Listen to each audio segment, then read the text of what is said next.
Shalom, peuple de Dieu, vous qui nous suivez de partout, vous qui avez reçu la grâce de nous suivre, que Dieu vous bénisse. C'est aujourd'hui que nous voulons clore notre enseignement que nous avons commencé sur la maison d'éveil. Je voudrais ici vous dire que nous étions dans l'écriture de Jérémie chapitre 9, le verset 16, 17, le verset 19 et puis le verset 20. Voilà, c'était là que nous avons eu la grâce de lire. Quelle a été la pensée de Dieu dans ça? Nous voulons ici expliquer la maison des deuils. C'est l'image de l'église. À l'église, il y a un cadavre.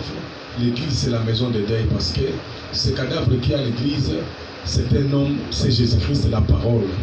Mais cette parole, pour que tu arrives là où Dieu veut te voir, c'est de faire de toi une femme pleureuse. À l'église, il n'y a pas de hommes, il n'y a que de femmes. À l'église, il n'y a qu'un homme, Christ, et tous nous sommes des femmes. Et ces femmes-là ont comme travail de pleurer. Pleurer veut dire quoi? Pleurer veut dire quoi? C'est ce que nous avons expliqué. Et voilà, c'est ce que nous allons expliquer. C'est ainsi que Dieu a ordonné à son prophète de faire venir les femmes pleureuses, parce qu'elles ne pleuraient plus. J'ai dit les femmes pleureuses représentent les chrétiens. Comme les chrétiens ne pleurent pas, Dieu a ordonné à son prophète de faire venir celui qui va faire pleurer ces femmes pleureuses.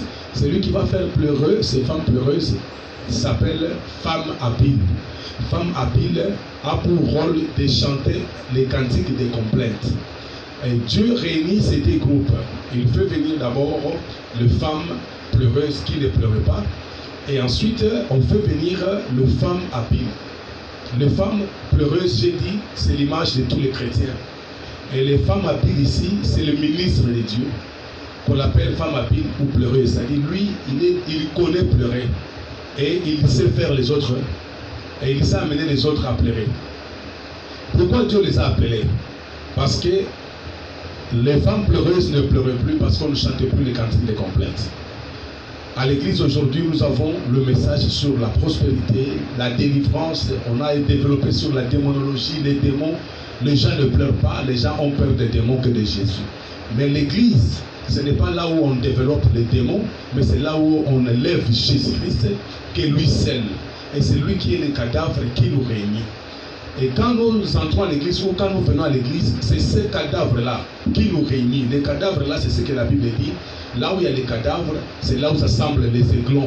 Voici comment Dieu interprète la Bible. Il dit là où il y a les cadavres, c'est là où s'assemblent les aiglons. Dieu nous prend l'image des aiglons qui vient pour manger une viande fraîche et si c'est du sang frais. Et la parole, c'est un animal, l'agneau, qui est une viande fraîche et qui a du sang frais. Le sang de Jésus n'a pas le péché.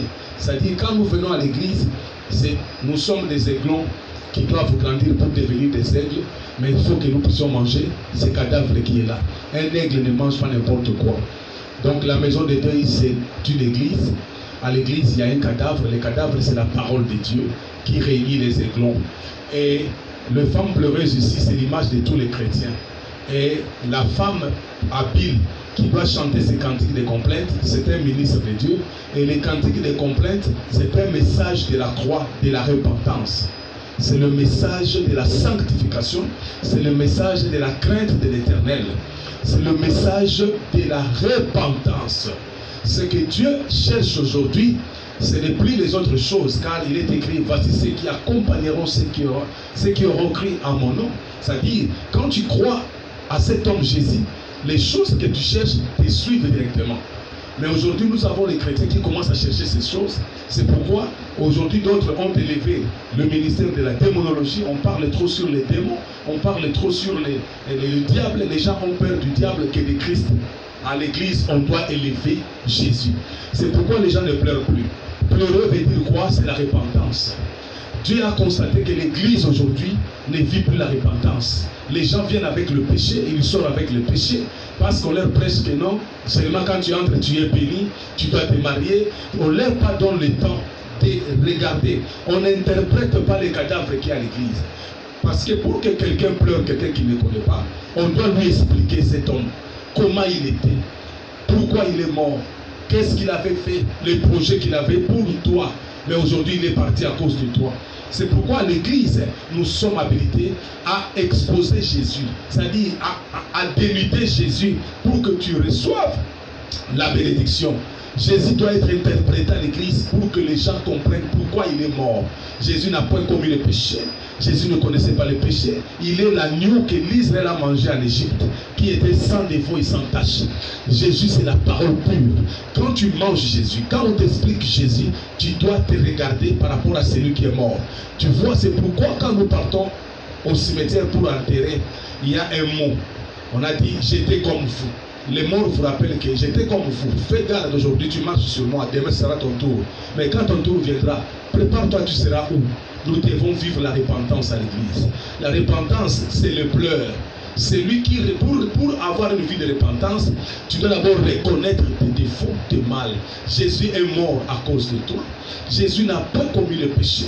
Il s'est fait pécher pourvu que ta vie soit épargnée, que tu sois là où tu es aujourd'hui, qu'on puisse t'appeler le nom qu'on t'appelle aujourd'hui, que les gens te connaissent aujourd'hui. Jésus a pris ta place. Le châtiment qui nous donne la paix est tombé sur lui. Lui qui n'avait pas commis le péché, il devient un péché, que le jugement de Dieu tombe sur lui pour que nous puissions être épargnés. C'est pourquoi là où tu es, regarde ta vie, ne fais pas de la liberté, la libertinage. Dieu te donne le temps de réfléchir. Celui qui est devant toi, c'est un cadavre. Peut-être que tu ne le connais pas. Cet homme est Dieu, le créateur incréé. C'est lui qui a créé l'univers. Il a quitté l'éternité. À cause de l'amour qu'il portait sur toi, il est entré dans le temps pour te récupérer, te racheter. Sa mort a mis fin aux liens de famille. Sa mort a mis fin aux condamnations qui pesaient sur nous, aux malédictions de votre famille, de tout ce que nous avons vécu sur la terre, de tous les péchés que nous avons faits. C'est-à-dire, quand tu regardes Jésus, tu dois réaliser sa mort. Parce que quand tu réalises sa mort, tu regarderas ta vie. Lui qui n'avait pas commis le péché a subi ses jugements à cause de moi. Est-ce que je vais continuer à vivre cette vie? Pourquoi? La Bible dit que sert-il à un homme de gagner le monde et qu'à la fin son âme soit perdue? Le temps est arrivé pour toi. Jésus veut voir. La séparation fait toujours pleurer.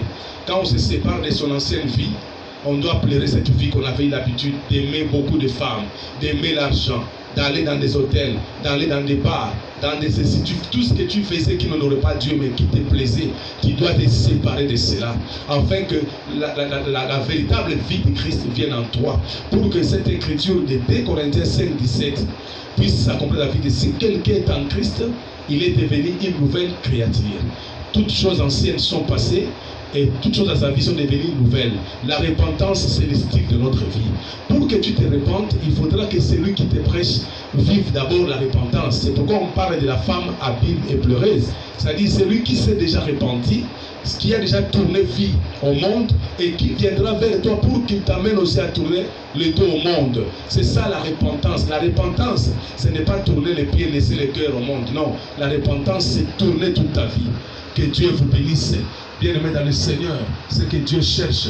Quand tu vas pleurer pour ta vie, de ce que tu fais, Dieu verra les larmes qui coulent sur toi. Les larmes est un signe que Dieu verra que tu as pleuré sincèrement devant lui pour changer ta vie. Dieu t'aime. Ton amour, son amour est en train de tourner sur ta vie nuit et jour. Il n'a pas permis que la mort t'arrive. Il n'a pas permis qu'une maladie, cette pandémie qui a tué beaucoup de gens, dans cette liste, toi tu ne figures pas. Ce n'est pas que tu sais très bien te protéger, mais c'est une grâce que tu vis. C'est une grâce. Combien de ton âge, tes amis, les membres de ta famille sont partis, mais toi tu es toujours vivant. C'est la grâce que Dieu t'accorde. Laisse que tu puisses prier avec moi. Répands-toi, c'est ce que Dieu veut voir dans ta vie. Ne crains pas les démons, ne crains pas le diable. Il a été vaincu sur la croix. Jésus a dit tout est accompli sur la croix. Pour toi qui vas se repentir, il te donne le pouvoir de marcher sur les serpents. Marcher sur les serpents, c'est l'humilier. Marcher sur quelqu'un, c'est l'humilier. Combattre en est une autre, mais on dit marcher. Ça dit tu as le pouvoir de marcher sur la sorcellerie de votre famille. Tu as le pouvoir de marcher sur tout le combat de votre vie. Les combats que nous menons aujourd'hui, tu dois croire ce matin, c'est dans la victoire que tu mènes ces combats. Peu importe ce que tu vois, pleure tes péchés. Jésus t'attend ce matin. Il a les bras ouverts. Si tu ouvres ton cœur là où tu es, tu vivras une vie éternelle. Aujourd'hui, si tu meurs, tu seras où? Si tu meurs aujourd'hui, tu seras où? Jésus ouvre ses bras. Il veut t'accueillir, quel que soit ce que tu aurais fait dans ta vie. Il te pardonne. Sur la croix, il a dit, Père, pardonne-leur. Bien-aimés, croyez à cet homme, recevez-les, répentez-vous. La fin du monde est proche. L'avènement de Christ n'est plus loin. Tout ceci que nous vivons, ces pandémies, beaucoup de morts, tout ce que nous voyons, les séismes, les cyclones, tout ça, les tremblements de terre, ce sont des signes que Jésus avait déjà dit. Donne ta vie à Jésus. Quand tu donneras ta vie à Jésus, tout ce que tu as besoin est en Jésus-Christ. Le mariage est en Jésus-Christ. Tu ne suivras plus le mariage te suivra. Aujourd'hui, les réseaux sociaux sont devenus des lieux où les gens doivent rendre compte, où les gens doivent aller exposer. Les gens préfèrent exposer la nullité des gens au lieu de parler de Jésus. Que ces réseaux nous permettent à bien prêcher Jésus au lieu d'insulter, au lieu de parler de mal des autres. Repentez-vous, le royaume des cieux est proche. Jésus est dans ta porte en train de frapper. Si tu entends sa voix, tu ouvres la porte, il entrera dans ta vie. Tu auras la vie éternelle, cette vie que personne ne peut t'enlever. La vie qui nous attend après notre mort. Si tu meurs aujourd'hui, où serais-tu demain? C'est pourquoi Jésus te dit, que sert-il à un homme de gagner le monde entier? Qu'il soit connu, près au grand prêtre, il s'habille comme jamais, mais que son âme aille à l'enfer. Laisse que si le monde ne te connaisse pas aujourd'hui, mais que Dieu puisse te connaître. Que Dieu te bénisse. Bien-aimé, donner sa vie à Christ, c'est une garantie que personne ne peut changer, même pas la pauvreté, même pas la mort, même pas le diable. Que Dieu vous bénisse. Nous pouvons prier ensemble. Nous sommes dans la maison de deuil. Nous devons pleurer. Parce que dans la maison de deuil, on pleure. Pleure tes péchés ce matin. Si tu pleures, tu te détournes de ces mauvaises voies. Il dit, si mon peuple qui invoque mon nom s'humilie et cherche ma face, je l'exaucerai. Il va même guérir ta maladie. Prie avec moi là où tu es. Jésus t'aime. Il a frappé à ta porte. Ce que Jésus veut, ce n'est pas ce que toi tu cherches. À l'église, on ne vient pas chercher le mariage. À l'église, on vient chercher la vie éternelle. C'est Jésus que nous venons chercher. Quand tu as Jésus, tu as tout. Celui qui a Jésus, la Bible dit, celui qui a le Fils a la vie. Celui qui n'a pas le Fils n'a pas la vie. Même si tu voyages aux États-Unis, en Europe, partout, ce n'est pas la vie. Ce n'est pas la vie. La mort peut t'attraper aux États-Unis. Les gens aux États-Unis meurent. En France meurent. En Italie meurent. Partout, il y a la mort. Mais il y a une seule porte qui est Jésus, la porte des brebis. Si tu entres dans cette porte, la mort ne frappera pas toi. Même si la mort vient physiquement, spirituellement, tu vivras. Quand il sonnera la trompette, toi tu entendras premièrement parce que tu es mort en Christ. Donne ta vie à Jésus. Repentez-vous. Bien-aimé, le royaume des cieux est proche. Je suis venu te dire, Jésus est mort pour toi. Il a livré sa vie pour toi. On a craché sur lui. On l'a frappé, flagellé, crucifié l'homme de 33 ans, nu sur la croix devant toute génération. Laisse que Jésus là entre dans votre cœur, qu'il vous apporte la joie. Toi qui as reçu, toi qui prends la décision de se repentir, recevez la joie du Seigneur et que le miracle vous accompagne. Ce qui ne marche pas dans votre vie, par Jésus-Christ, que commence à marcher. Oui, que Dieu vous bénisse là où vous êtes, au nom de Jésus-Christ. Que Dieu vous bénisse. Merci. À la prochaine.